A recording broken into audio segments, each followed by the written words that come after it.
at the end, we can also do that as well. And I do want to add one disclaimer today that I either broke my thumb or severely messed up my thumb last night, and I'm in a little bit of pain and not maybe on top of my game. So Lori and Michelle from Kentucky might have to jump in and save me a few times here today, but we will get through this. So just going to go through these beginning slides really quick and remind everybody why we're here. There's my contact information if you need it and you don't have it.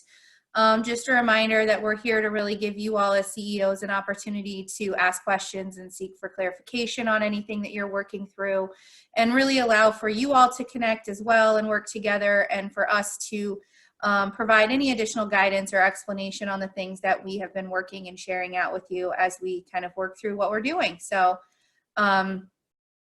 typically, we will go over the timeline, do any updates. Today, we're again going to focus on the RFP proposal template. I'm going to provide you next steps for the RFP proposal template. And then again, we can ask any other questions that you all have right now. As a reminder, the deadlines for the key deliverables for the CEOs have been updated based on everything going on with coronavirus right now. So the deadlines that were originally May 15th have been pushed back to 9/1, September 1st. And actually, I need to update this chart, so I will make sure I get that updated before I post this online. And so you do have a little bit of additional time if you need it to get some of these things accomplished. So let's dive in and talk about the adult and dislocated worker service provider template. So I emailed out the template to all of you yesterday at the end of the day, and I apologize for not getting it out sooner, but Lori and Michelle from Kentucky and I have been working diligently on this for the past couple of weeks, and so wanted to get it in the best shape possible before we sent it out. So I'm not planning on showing it on the screen today because it's going to be a little bit different to kind of bounce back and forth, but hopefully you have it available and you can kind of follow along as I go through the PowerPoint template that talks about the RFP template that we've put together. So just as a quick reminder, I initially sent out examples of RFP templates to all of you on March 18th. And then I began to realize as I was working with Michelle and Lori from Mayor through the fiscal agent piece that the template that we sent out from Iowa that was previously used in Iowa was not WIOA compliant and was not really a good basis for you all to start off your RFPs. So we have amended that, done a complete overhaul, and we're going to go through that new template with you today. So things to know about the template that we've provided, that really when you're working through this process, it's designed to be a joint effort between the CEOs and the local board. I know that some of you're in various stages of that process of getting compliant local boards, and so you're doing the best you can. Keep doing that, but this is not something that you all have to accomplish on your own by any means.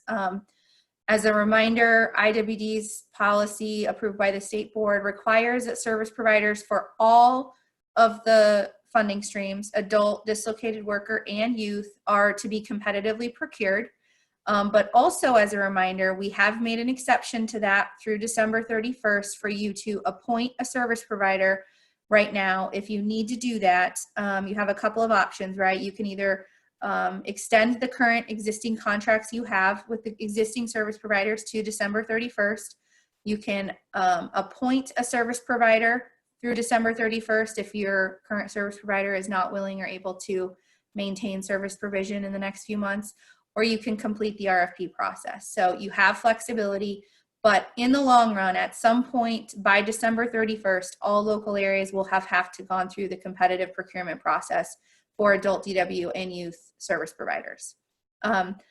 Also a disclaimer, you're not required to use the template that we're providing, but I would say that this is the template that IWD will, is, I guess, sort of endorsing and to ensure that it meets the Iowa processes and is also WIOA compliant. But you don't have to use it, and you can also make changes to it as you see fit because it is your RFP process. The document that was sent out yesterday was marked with a draft watermark, and that was done intentionally because we knew that as we talk through things today, we might discover some things we want to update or clarify on this document. So after today's call, Lori, Michelle, and I will finalize this draft document, remove the watermark, and make it a final template and send it back out to you all. And if you notice, this template was specific for adult and dislocated workers. We are going to send out a final version of this template. We will also send out a final version of a youth RFP template. So if you're wanting to do those procurements separately, you have two templates to follow because there are differences. And we will also send out a template where the adult DW and youth provider are procured under one procurement altogether. So you'll have some options and flexibility there as well. We're just going to go over the adult DW one today for time's sake, and because they are pretty similar. So again, this is a template, so it's written generically, so you wouldn't have to go through the document and customize it to your local workforce development area. All the sections that require customization should show up in red. Mostly that's inserting, you know, the name of your local workforce development area and the name of your local board, and things like that. And then also the template currently has the State of Iowa Workforce Development Board logo on it. You won't want to leave that there, right? Because they're not doing the procurement, you are. So if your local area has a logo that you want to use or whatever, but you'd want to make sure and take that off. And then additionally, throughout the document, there will be some text boxes that are inserted as best practices. So we didn't include them in the template as a requirement, but just some things for you to think about that you may, as a local area, choose to include or not to include in the RFP as you go through. So that's how the template has been set up. So let's talk about the different sections of the RFP. So the initial section, obviously when you start through the document, you have table of contents that walks you through the entire document, which with attachments is 47 pages long. So as I said, it's pretty robust and pretty detailed. We're hoping that's helpful to all of you. You get to the first section, which is the background and general information, and you have the procurement process, requirements, the statement of work, proposal guidelines, terms and conditions, and appendices. So we'll talk through each of those sections now. So again, and this is the background section, which is really going to give sort of an overall purpose for what this RFP is being issued for. It clearly lines out, you know, what the targeted population is, what the contract dates are, and right up front in the RFP tells the bidder that it's a cost reimbursement contract and the possible extensions and who the contact is, because that's pretty important information. It's also going to walk through the background of WIOA slightly, and then there's a section for just information about your workforce development board. So right now there's generic wording in there that is really what a local workforce development board is designed to do under WIOA. You can absolutely change that, make it more specific, you know, and really is a place for you all to outline your vision for the service provision in your local area. So feel free to, you know, make some edits there as you see fit. The next section would talk about the available funds, and that rolls onto page 7 where there's a small table. And what you'll have to do on this part is put in the overall funding that's available for the bidder to bid on. And then they will use that total number to complete their budget narrative later on in the RFP process. So that is information that IWD will provide to each local area. I sent out, gosh, I think it was Monday this week, I honestly can't remember anymore, that we've received guidance from the Department of Labor through the form of a TEGL. And just as a quick reminder, a TEGL is a training and employment guidance letter, which is the format that the Department of Labor uses to issue additional guidance to states and locals. And that TEGL shows us what the overall state funding allotments are for the adult DW and youth programs for the state of Iowa for program year 20, which begins July 1st. Off the top of my head, Iowa's funding has been reduced overall from around $11.4 million last year to about $10.7 million this year. And that is a 1% reduction in the dislocated worker funding and a 9% reduction each of the adult and youth funding allotments. So obviously everyone will get less money this year. And that's something that my team is working on right now, taking that overall funding amounts and putting it through the allocation sheets that we talked through at the last office hours call to figure out what your budgets are. So we'll be getting that out to you hopefully in the next couple of weeks, so you have that information as well. Let me keep going here. I think that's really everything from section 1 that's important that I wanted to point out. I'll just pause and see if anybody has any questions so far. Oops, I went too far. Doesn't sound like it, so I'll sort of keep going. So section 2 is the procurements process and requirements. And right now, just as a side note, the version that we sent out, this is something we actually have already updated.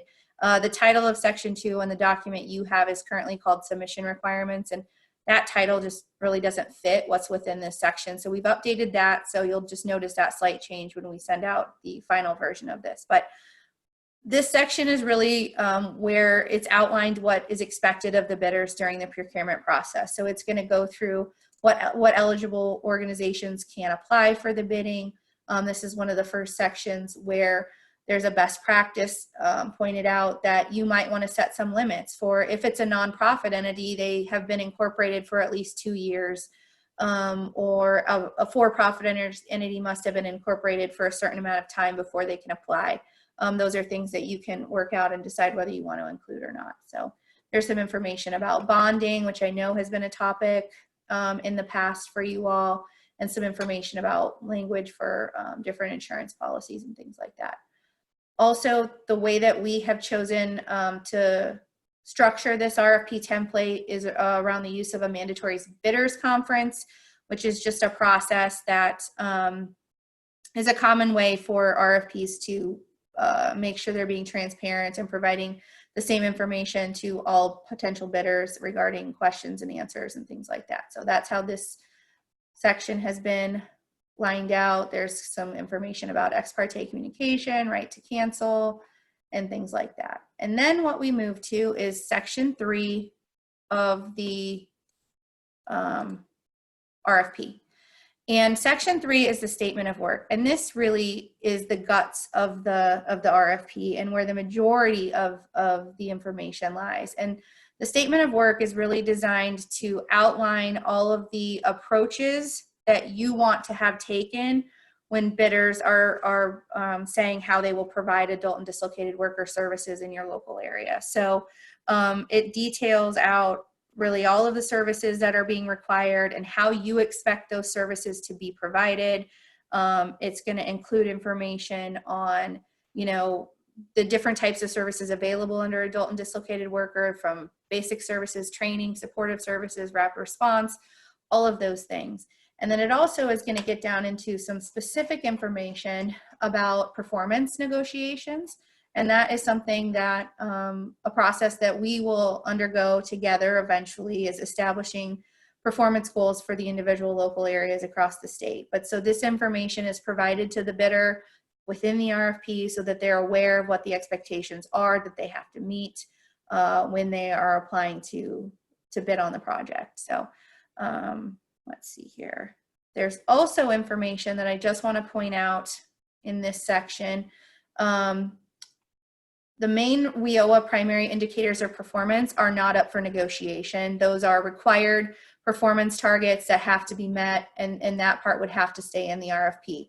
But on page, what's about 21 right now in the template is the opportunity and some just examples of additional performance indicators. And you all, as the CEOs and the local boards in each local area, have the ability and the right under the law to institute additional performance expectations that you want to see happen in your local area. And if you were going to do that, you would need to outline those in the RFP. So there's some language in one of the text boxes indicating kind of a best performance section that you could outline any additional performance measures for your RFP. But that section you could take out if you wanted to stick with just the primary indicators of performance that are required. It goes through data management and reporting and the use of the Iowa Work system and all of that. And then it gets into right around page 24, the contractor responsibilities. And so one thing that I want to point out is the way that we've designed the RFP to meet the process that Iowa will follow is that, you know, again, as we've discussed, the service provider is a contractor of you all and the fiscal agent who is the subrecipient of the award.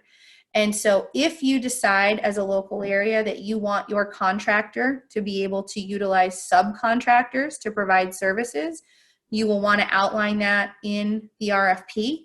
And so there's been language included here on page 25 about the use of some subcontractors and the fact that, you know, it's a good idea that if the bidder, who will be the main contractor, is wanting to design their service provision to use subcontractors in part of the area, then they need to identify that as part of their proposal to you all. So that's been deliberately put into this RFP template and is pretty clearly lined out for you. So after you get through the real guts of how the service provision is designed in your local area, the next section is section 4, which is the proposal guidelines. And this is where the details for how the bidder will actually apply are lined out. And so it's very specific to them about what's required. It's going to outline, you know, the font that you want to see and how they should turn in their information to you so that it's consistent and the expectations are very clear. It also then will go through in outline order the different sections of what their proposal should look like. So the way that we've designed this is there's a cover sheet, there's a template that we provide in Appendix A that they need to use. There should be an executive summary and then what should be included in that executive summary. And then down through the different parts. The program narrative is going to be, again, the guts of their proposal to you.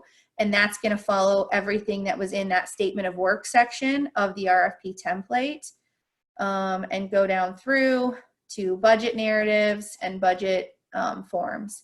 So all of that is included in section 4, the proposal guidelines. Going here. Section 5 lines out the terms and conditions, which are pretty standard legal type things that are involved in RFP. I will tell you that the IWD attorneys have reviewed this and are fine with the language. Obviously, that's something that you all would want your individual attorneys to review and approve most likely. Let me keep scrolling here. 1 second to get to the appendices. And then finally, we would have the appendices. So again, we have provided a cover sheet template that bidders can use. You could tweak it however you wanted. And then we're going to get into the budget sheets. And this is probably the place where there are the most questions. So the way that the budget sheets are designed to work, and Lori and Michelle, please dive in here for me, is, I'm just trying to follow along here in my own document. Okay. Sorry, so there's a summary sheet of the budget summary where you would be able to take that one top summary sheet and see what the overall request is that the bidder is making and the high level line items for each of the sections broken down into, sorry, going too fast, clicking on the wrong thing here. There we go. The high level line items for the different sections of the budget. And then there are further budget detail pages that they can use to detail that out very clearly for you, including their staff salaries and how much money they expect to use for staff salaries, including all of the fringe benefits that would be associated with that, down into, you know, how much mileage they believe they need to charge against their funding and their travel and what they would plan to travel for. And then you get into the direct cost detail. And so the direct cost detail, and this is something that we've sort of been round and round about while we work through the RFP template, but, and oh gosh, okay, hold on. I need to catch my breath so I can explain this correctly. And please, Lori and Michelle, correct me. You know, there are going to be costs associated with providing the services such as the rent, the utilities, the maintenance, all of those extra things. And so the way that this budget is designed to work is that there's an attachment E that is essentially a direct copy of this direct cost detail page of the budget sheet that the bidder will use. And you all, as the issuers of the RFP, will fill out these costs on attachment E. So if you know that rent for the Title I adult DW service providers for this contract year is going to be $50,000 based on what it's been in the past or based on the leases that currently exist and all of those things, you would fill that in, $50,000 on attachment E. And then when the bidder is completing their budget analysis and their budget narrative, they would use that information to fill in their budget form. Did I explain that correctly, Lori? Yes. Okay. And so there's some information that you all will have to provide to the bidders so that they can complete their budget to complete their proposal. And that's information that we will work with you to provide, you know, if that's working with the existing service providers, IWD's existing leases, and our financial management team that have that information. So we will work with all of you on that. And then once they've completed their budgets pages, which there are several budget pages in the template for them to fill out. So it should be very detailed and hopefully very easy for you all to see how they plan on spending the money. They also have an Appendix C, which is just an assurances and certification document we recommend having the bidders complete.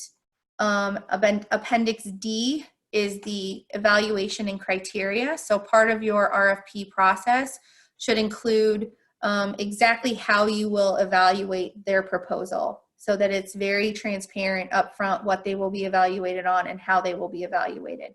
So this is an example of an evaluation criteria. Obviously, you can set it up any way you want, but I will say that this one was developed and designed to follow all of the information required in the scope of work, or I'm sorry, the statement of work, section 3, and the section 4 proposal requirements of this RFP. So they go together very well, and it should be easy for them to understand how they'll be evaluated when they're completing their bid.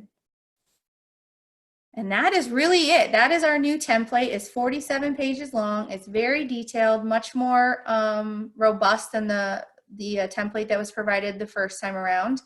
And so what kind of questions do y'all have? There's my y'all, because I'm with Lori. I'm so proud. Before we get into questions, let me just say one other thing. And Michelle mentioned this, but I just want to touch on it. In a workforce system where the governance structure is set up exactly as it's supposed to be set up, you know, what you all are working toward so diligently in Iowa, this is a task that would fall to the local workforce development board. That's that group of people that you all as chief elected officials appoint. And by definition, you all are not the local board. But because the local boards do not have a compliantly appointed fiscal agent to run that procurement, that's why you all are playing the role you're playing in this process right now. In the future, when things are set up smoothly and appropriately across Iowa, your all's role as CEOs will be however you all choose it to be. It may just be that you approve this process that the local board puts in place. It may be that you all choose to be this involved. But at this point, your involvement is more necessary with this such detailed process than it would necessarily be in the future. So I just wanted to make sure you all were aware of that. So now, questions. I got a question, but not so specific to what the topic is today. But we had a meeting Wednesday with our local board, and there's still a lot of confusion on the CEO. Is my understanding is a county elected official, and is there also the possibility that the governor makes appointments to a CEO board? Michelle, I can start to answer this and then you can fill in where necessary. Is that okay? Yes, So- sorry, I'm not finding my. No, that's okay. So that's a great question. And as we've gone through this process, we've learned more and more about how things have been done in Iowa in the past. So let me take you back a few years to the federal law that existed prior to WIOA, and it was called the Workforce Investment Act. And it came into being in like 1998. And then it was superseded by WIOA in 2014. Let me pause. I'm getting a lot of feedback on my own voice. Are you all getting that too? Okay. I'm gonna mute myself. Okay. Well, no, I think it's me. So anyway, I'll just keep talking. Hopefully it's not too much of a distraction. So WIOA took the place of the Workforce Investment Act.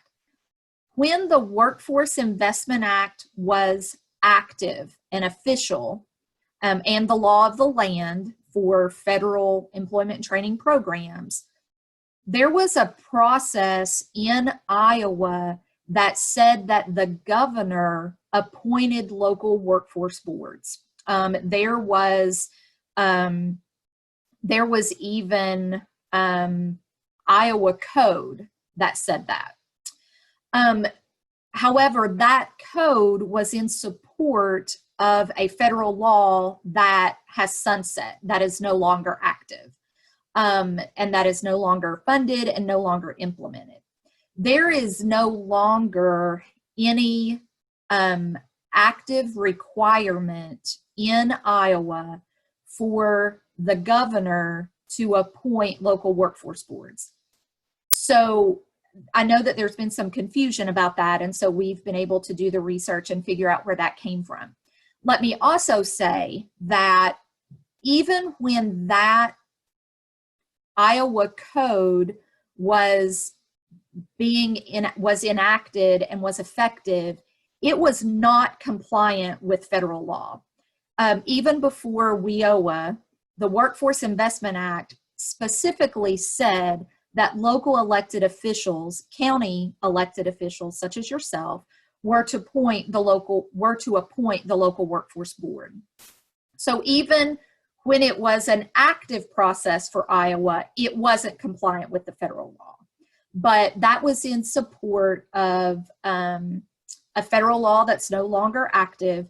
The current federal law says that local elected officials, such as yourself, appoint the local workforce board, and there are no active Iowa code requirements suggesting otherwise. And then in addition to that, the state workforce board, and so the law under Workforce Investment Act and the Workforce Innovation and Opportunity Act both required the governor to appoint the state workforce board, but never the local.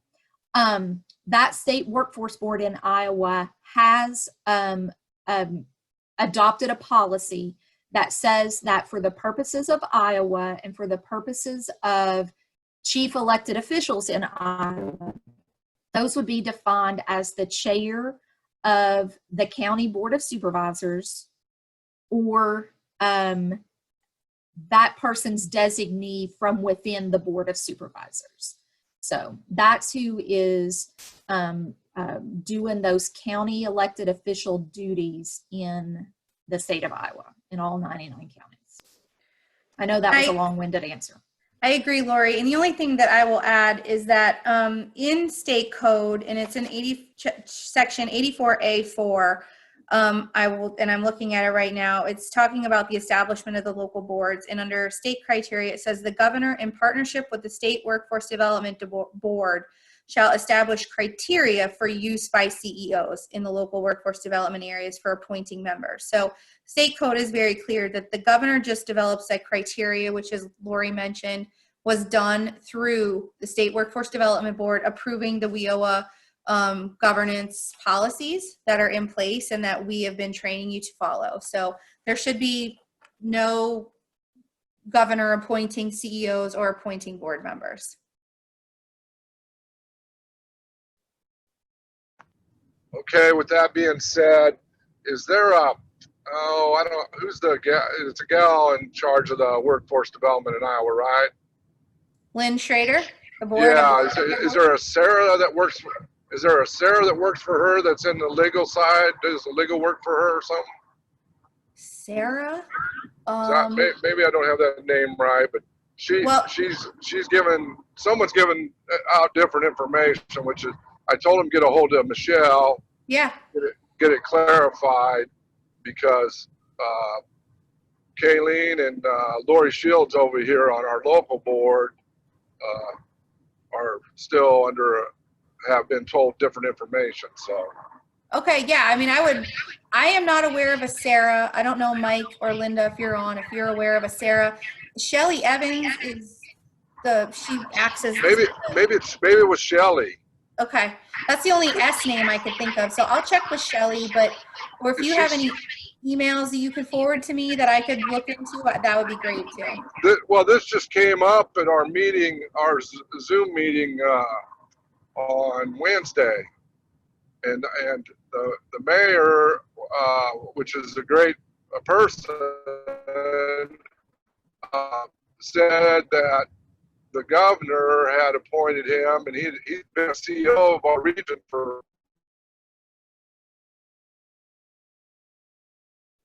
You are cutting out, and I can't hear you any longer.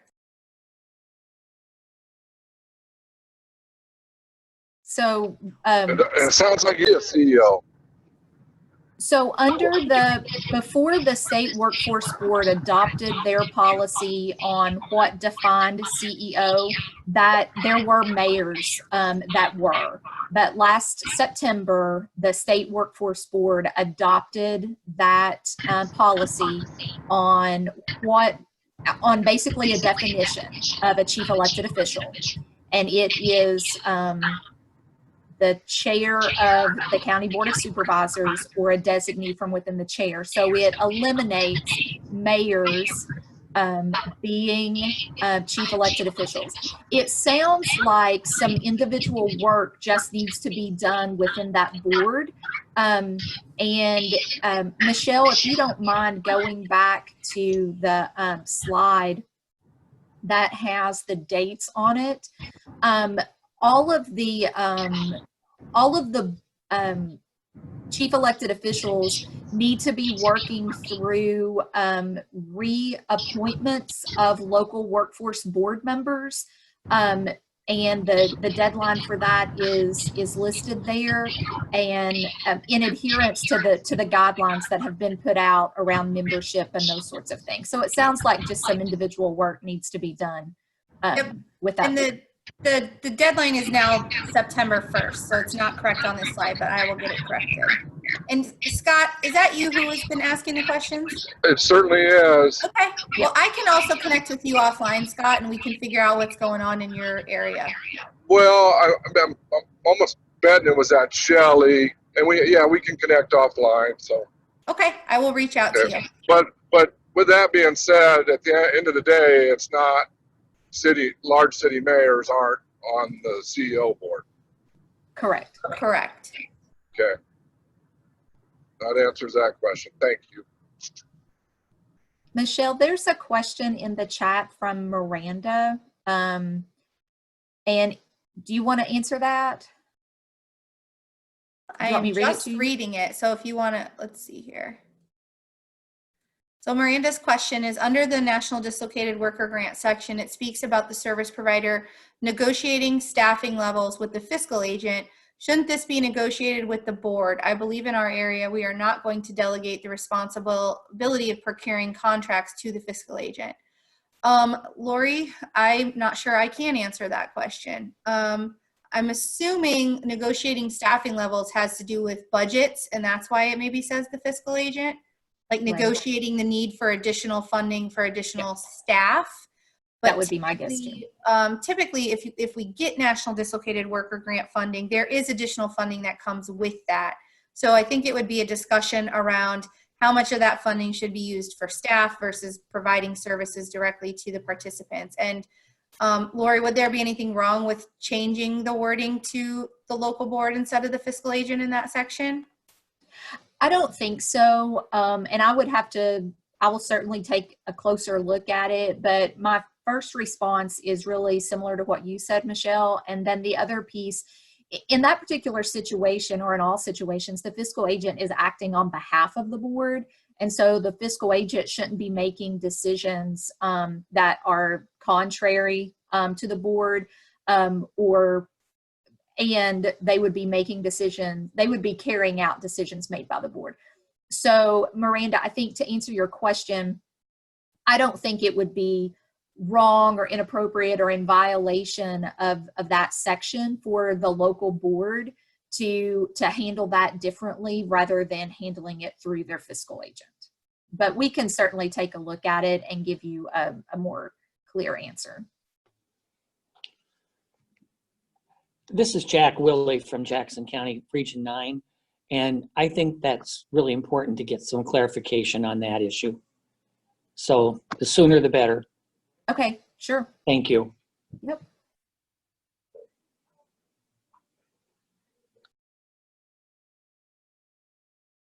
Are there any other questions we can answer today? Let me ask this question. This is Rich Ruggles from Carroll County.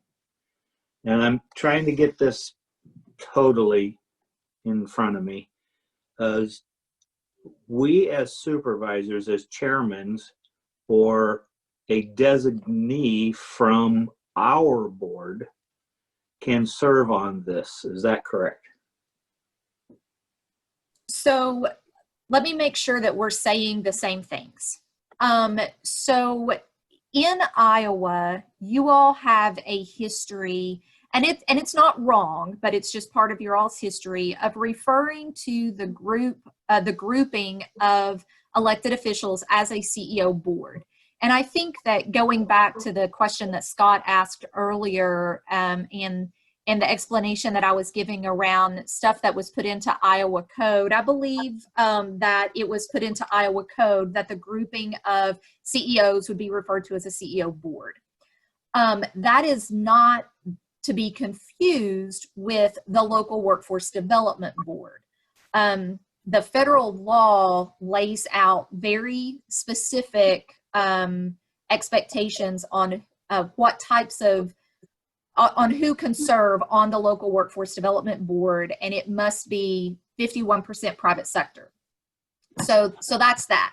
But for purposes of the chief elected officials, it is made up of one elected official per county that is in the local workforce development area, or region, as you all call them in Iowa. You all call them regions.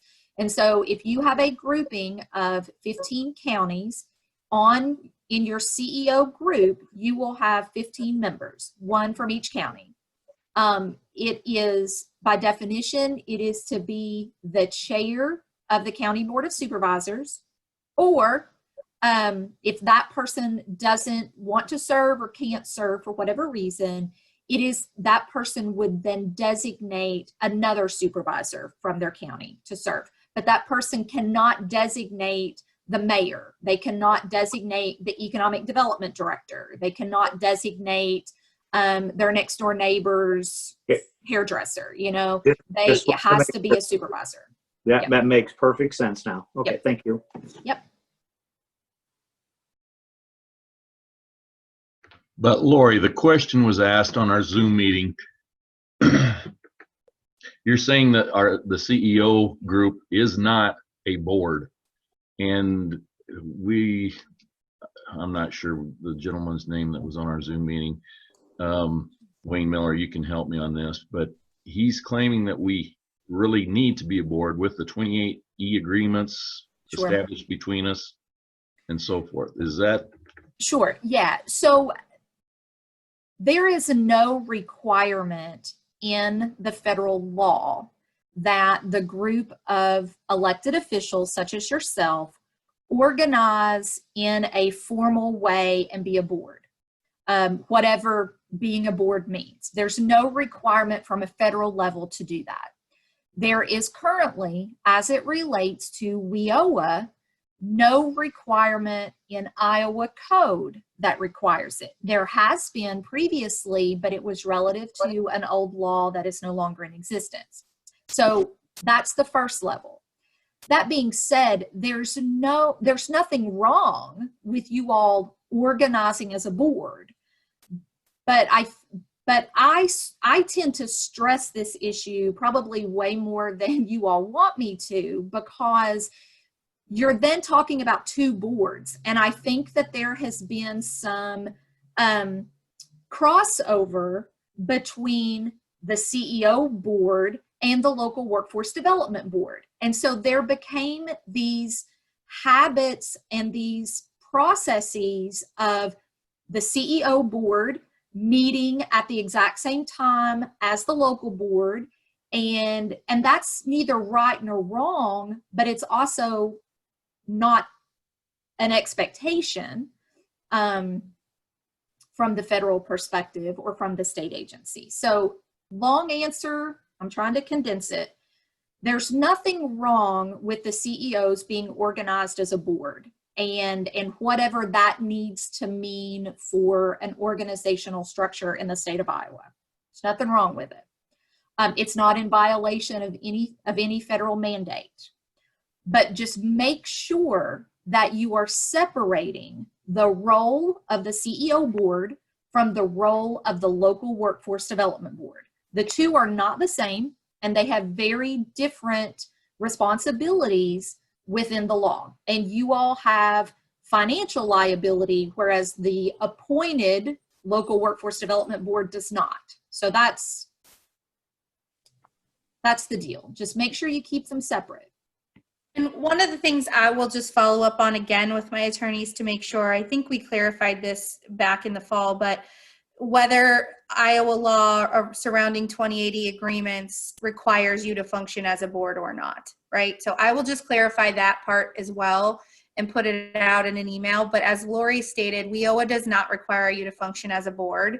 And the reason that it's a 2080 agreement in Iowa is because WIOA requires you to enter into what's really called under the law a shared liability agreement, which in Iowa meets the definition of a 2080 agreement. So I will clarify that and put that out in writing again, just to make sure we're all on the same page. But then, as Lori said, if you choose to operate as a board, that is up to you. Right.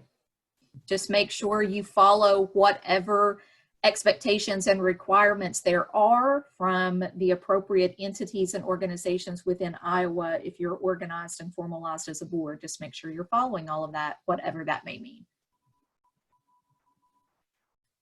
Okay, my question to add on to this, how can we enter into any kind of an agreement, whether it's a 2080 or anything, without having the authority to either enact it or enforce it? We have to be a board, as far as I could tell, we have to be a board to have a 2080. I would agree with that. So the only thing I can say about that is I think that, so again, and that's a very fair question. And so whenever we presented this training back in the fall, that was something that I heard back from you all, that Michelle and I and the other IWD staff heard back from you all. We were presenting what the law says do. And the federal law does not say organize as a board. Other states do not have that same expectation. That may be something that is specific to Iowa, and that is absolutely fine. Well, So, I understand that. Yeah. I get that.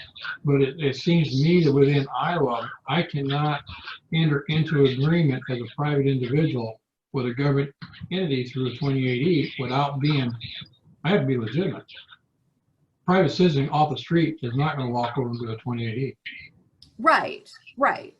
So how I think it's been Michelle's going to double check that if the 28E for purposes of doing a 28E, if it's implied or suggested or required that being organized as a board is what it is. And she'll let you know. I mean, there's no problem with it. I think it's just something that we've gone round and round about, and different people seem to have different opinions. You know, I've been in a room with some CEOs who, at least at a specific point in time, didn't seem to think that that was the expectation or the requirement. And then a good number of you all have. So I think it's just something to finally and officially get clarity on, and then Michelle put it in writing, and then go from there. Yeah. Yeah, I'm having a hard time wrapping my brain around any level of authority over any other level without being some kind of official. If I'm not a member of a board or don't have some kind of official standing within the government, I cannot enforce anything. Well, I can't enter into contracts. I can't say you're not doing your job, etc. I have no authority. So just a question out of curiosity, is it not, and again, I'm just playing devil's advocate for a minute, do you not, by virtue of your position as an elected official, combined with what the federal law says, does that not give you that authority to enter into that? No, my authority extends at my county border. You're not operating outside of your county border with that agreement. You're representing your county. Yeah, I would not agree with that. Okay. I'm affecting a board someplace else. Sure. No problem. No problem. Yeah. I'm just trying to understand, but we're going to get clarity on it for you all. Okay. Any other questions for today? Well, why wouldn't a memo of understanding work in here as opposed to having a 28E? So I'll give my 2 cents on that. The law requires, an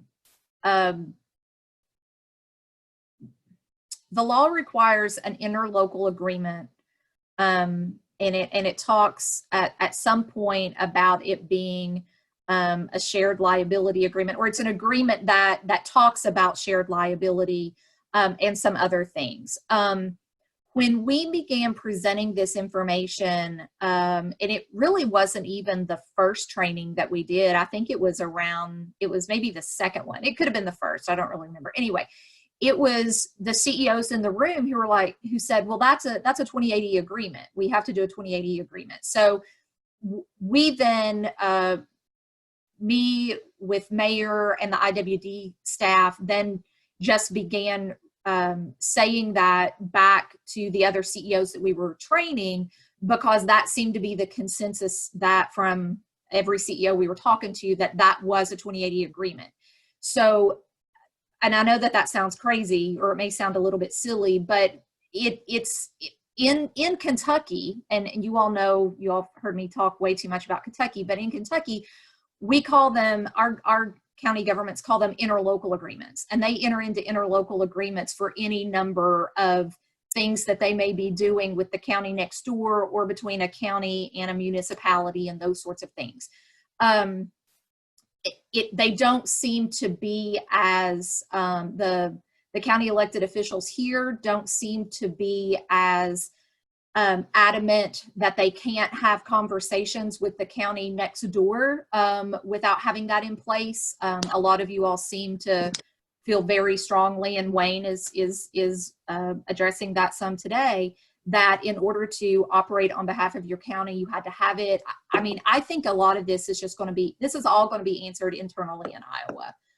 This isn't a federal, there isn't a federal answer to this, I don't think. Yep, and I will take care of it.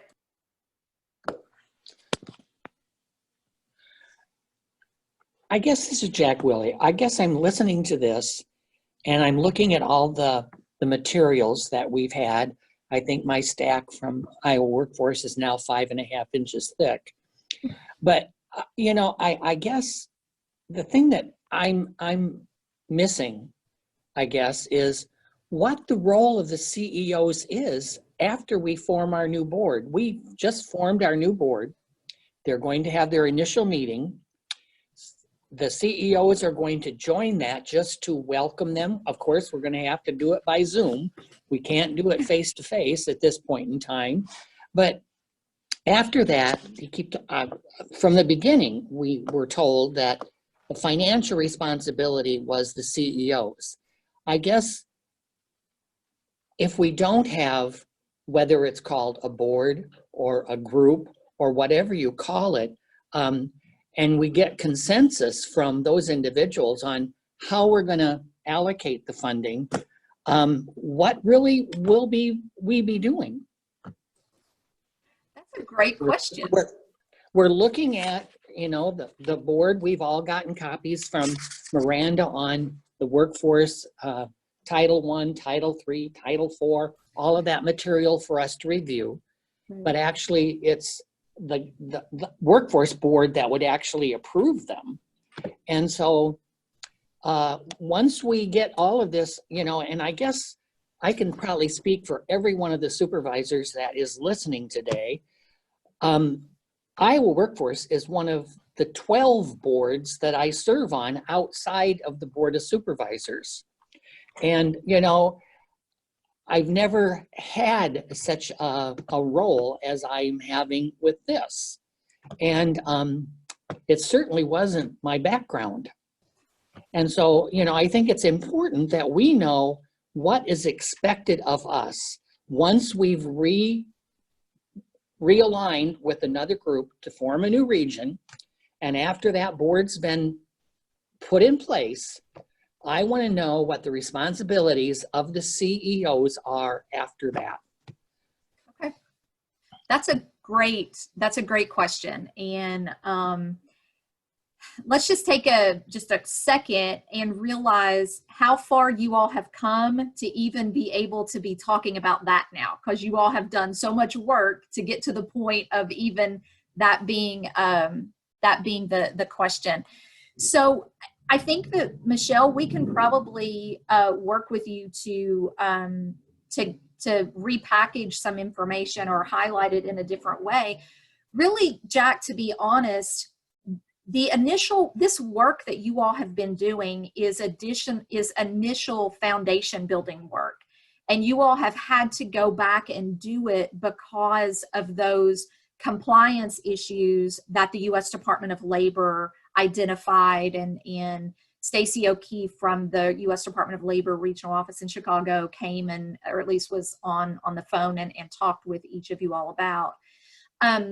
Once this foundation building piece, once the foundation gets built by the CEOs in terms of designating a fiscal agent, ensuring that the local workforce board is appointed and appropriately appointed, and walking through the steps of properly procuring service providers for adult dislocated worker youth. And then there will be another one before the end of the year that will be for a one-stop operator.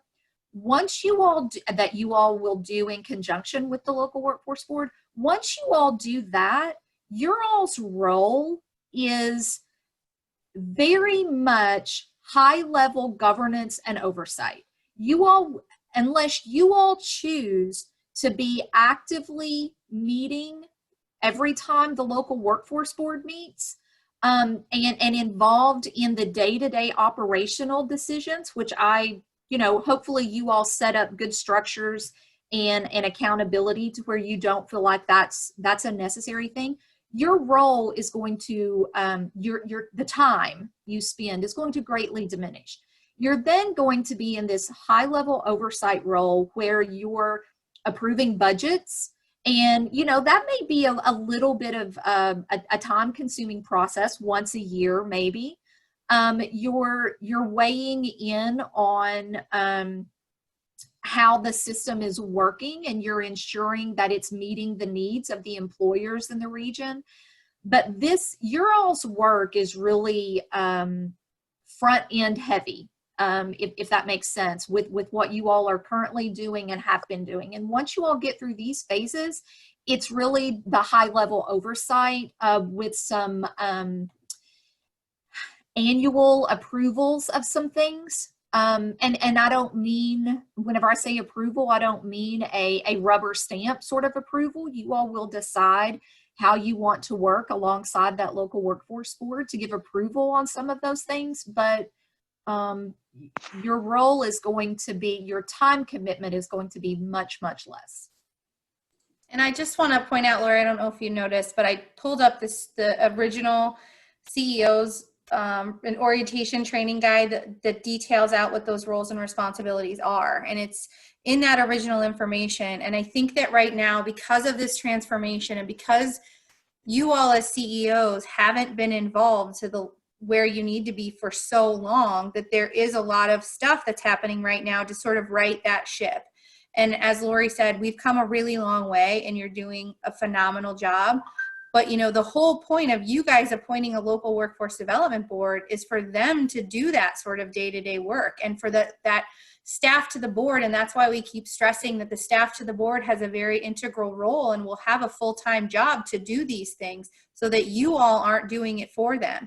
But, you know, the point of putting this control in your hands is because you all as county elected officials know the pulse of your communities. You know what's going on. You know what employers need in your local area and what type of training they need for their staff to be able to, or for them to hire more staff or maintain their staff or all of those things. That's the point of local control under WIOA, right? And so you all, in the roles that you have and in all of these boards that you have and the knowledge you gain from all of that, can direct the vision and the path that workforce development should take in your local areas. You set that vision and then the board should execute on it for you. And the board will execute on it for you because they're gonna contract out for the service provider to do the actual day-to-day frontline work, but they should do it to the vision that you want it. You know, if you live in, you know, Jack, where you live, and I'm not super up on, County. like, is manufacturing the biggest thing that's going on in your local area, right? It's probably agriculture where Kyle lives. So Right, it's agriculture different here. vision than what you have. And so you have the ability to say to your contractors through your local board, by saying to your local board in conjunction with the other CEOs in your area, listen, here are the 3 or 4 or 5 industry sectors that we want you to focus on. We want you to spend your money training people in these areas so we can have highly trained professional staff living in our areas to fill the jobs we need in our area. Those types of high level decisions and guidance. Does that make sense? Or Lori, did I muddle it? No. Michelle, it makes sense to me. Okay, good. And, you know, that's why we've been working to try to get a head start on getting things organized and getting it ready to go. And we're almost there. You really are. You are, Jack. You're so close. And once you get there, you know, and when you put that strategic board in place with a local board chair and a board support person to really do that for you, then they should be able to bring you updates quarterly or however often you decide you want them. And you know, that's it. That makes it seem a little too simple, but you know what I mean. Yeah, I know exactly what you mean.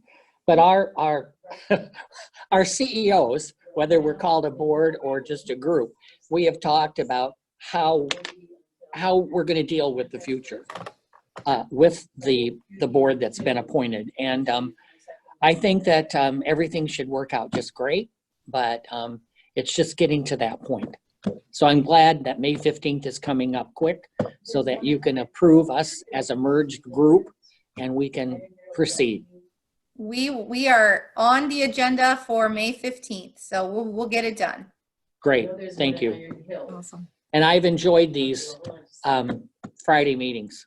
Good, thank you, Jack.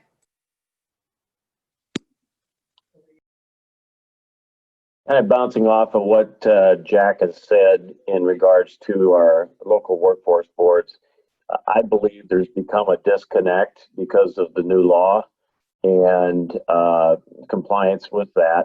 And I believe that we as CEOs are trying to get the education. We're trying to follow up, make sure things are correctly done. And because of our local workforce board is probably going to consist of a lot of past board members.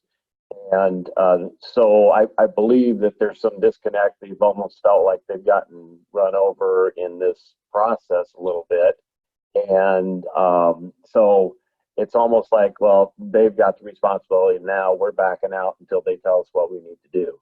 And so I think there's some lack of education. I mean, we have these meetings, which I think are great to get educated for the CEOs, but I'm not so sure that the local workforce boards have that education as to what their responsibilities really are going to be. Like Jack said, you know, we are swamped with this as far as the supervisor side of things, because it's all new to us, but they, I think, have backed off more than they probably should have at this point.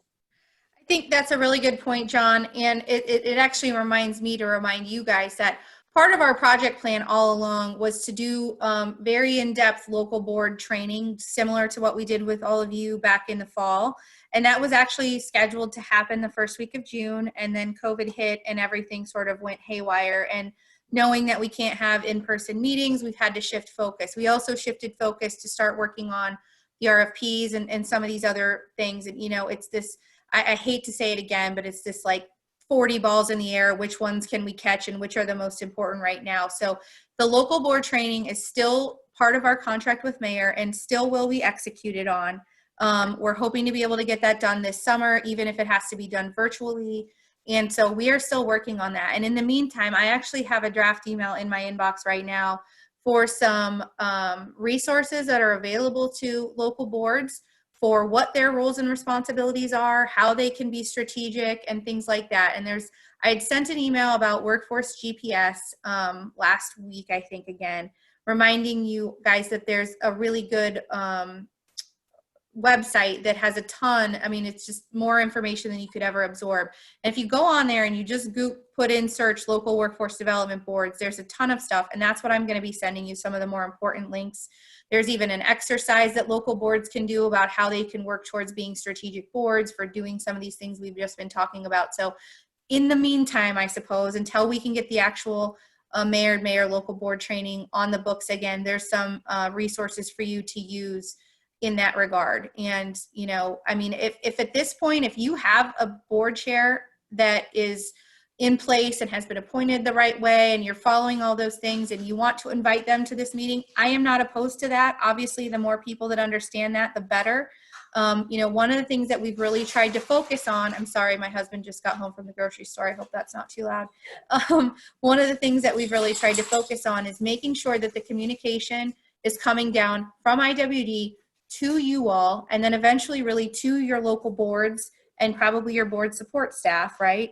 Directly, instead of IWD going straight to the service provider, who then you were relying on to communicate information back to you, right? It should be this communication path of IWD through you all in the local boards to the service provider. So there's been some intention there, but obviously there are some side effects of that as well. So if you have a board chair that you want to invite to your meetings, by all means, please do it. And we will definitely work on getting that communication going and that education going as well too here in the near future. Also, this is Jack again. I know that you're planning to do the fiscal agent training. Do you know when that is going to start? We talked about April, but then it got delayed. So yep. Do you know when that is going to actually be available? So we are working on that right now, Lori and Michelle and I. So the plan is, and this will be, who was I? Actually, John. I was just talking to the CEOs from Region 10 and I said this. So I feel like I'm repeating myself, but I'm not. Just an overview of what the fiscal agent training will look like. So it's really going to be a sort of a 3-part series, I suppose. And once we've identified who that fiscal agent is, and let me preface this by saying, I know several of you have sent me that information and I'm in the midst of getting that organized and just so that I can start getting this scheduled. But once we know who it is and you have officially designated a fiscal agent, then we will schedule an onboarding call with Mayor, myself, fiscal management staff from IWD that they will need to familiarize themselves with and sort of just do an introduction. And then there will be a 2-part training, one which is a training with Mayor that will take place over Zoom for fiscal agents from a programmatic, processes information training. And then there will also be a second piece where my budget analyst over Title I at Iowa Workforce Development will sit down with the fiscal agents, probably electronically, and show them how to access and use the system that we use, which is called TM1, for drawing down the funds and reporting expenditures and all of that. So for those of you that have that in place and want that to be in place by July 1, we will have that training before July 1. And I know that we can't mean June 30th. I get that. So we're aiming for about the middle of June, because there are still documents and things that need to be developed. So that's sort of an overview plan for that. And I just also want to preface that by, if you are a CEO in a local area and you're not there yet, that's okay. You're not going to miss anything. You don't have to rush to get these things in place. If you have said that you want to extend your existing service provider contracts and things like that, there is no need for us to rush through this. Identify a fiscal agent and get them trained. We have time. So everybody's at a little bit of a different level, and we're going to work to make sure that everybody has what they need at the level that they're at. And by the time, September 1st hits, which is the new deadline for you to have a fiscal agent in place, we might be doing training for Jack for your area in June, and we might be doing it for, John in September, and that's okay. And we'll make that work for everyone. Thank you.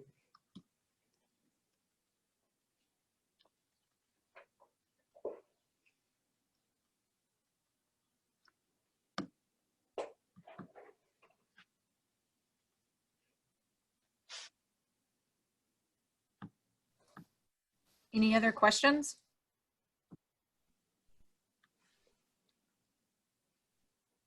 All right, Michelle, so what happens next?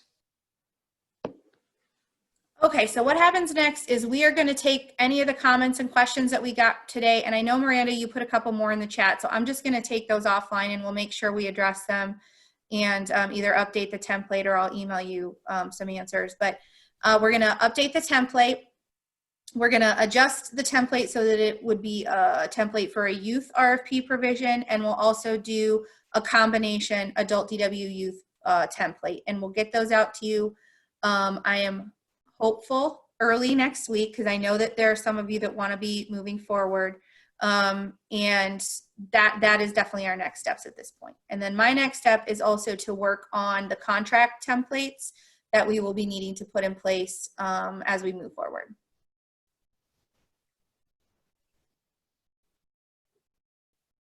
And if there are no other questions, we can go ahead and end the call for today.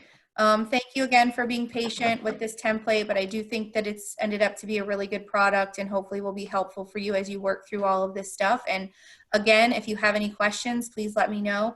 I did just want to also mention one other thing that just popped into my head. Some of you might have heard this already, but for those of you who have not, Ronnie Slagle has left the department and is no longer with IWD effective this week. So if you have been working with Ronnie and need assistance, please don't hesitate to reach out to myself or Linda Rouse or Mike Witt. All of our contact information is at the end of the the PowerPoint slides, plus you probably have a million emails from us that have it in there.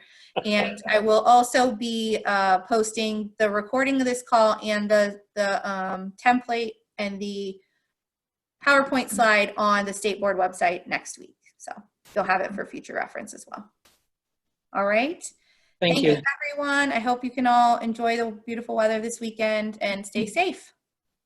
Thank you. You likewise. Bye, thanks. Thank you.